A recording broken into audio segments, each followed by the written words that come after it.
Hello guys, সবাই কেমন আছেন? আশা করি সবাই ভালো আছেন। আজকে আমরা দেখব কিভাবে এক সিম থেকে অন্য সিমে রিচার্জ ট্রান্সফার করা যায়, অর্থাৎ গ্রামীণ থেকে গ্রামীণে, রবি থেকে রবিতে কিভাবে এক সিম থেকে অন্য সিমে ব্যালেন্স ট্রান্সফার করা যায়। তো আমি ডায়াল অপশনে গেলাম, আপনি ডায়াল অপশনে যাবেন, যাওয়ার পর এখানে প্রেস করবেন *121*155#।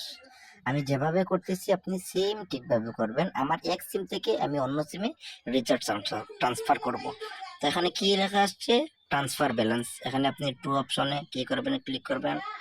তারপর কি আপনি কোন সিমে রিচার্জ ট্রান্সফার করতে চান আপনি সেই সিমের নাম্বারটা তুলেন।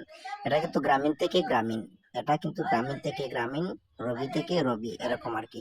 তো 100 থেকে 10 থেকে 100 টাকার ভিতর সর্বোচ্চ 100 টাকা পর্যন্ত আপনি ব্যালেন্স ট্রান্সফার করতে পারবেন। তো এখানে আমি 10 টাকা ব্যালেন্স ট্রান্সফার করব, আপনাদের দেখিয়ে দিচ্ছি। তো এখানে আমার পিং আছে, আপনি আপনার পিংটা সেট করে ফেলবেন। আমি আমার পিং সেট করলাম। যদি পিংটা সেট না করতে পারেন অবশ্যই কমেন্ট করবেন, সহযোগিতা করা হবে।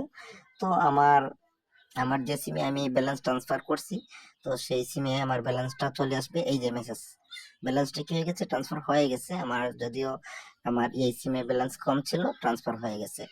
তো আপনি এভাবেই ফলো করে এক সিম থেকে অন্য সিমে ব্যালেন্স ট্রান্সফার করতে পারবেন। ভিডিওটা যদি ভালো লাগে অবশ্যই অবশ্যই লাইক কমেন্ট করবেন এবং শেয়ার করে পাশে থাকবেন। আপনাদের সকল ধরনের সকল সমস্যার সমাধানের জন্য পাশে থাকুন ডিজিটাল বিডি। ধন্যবাদ সবাইকে।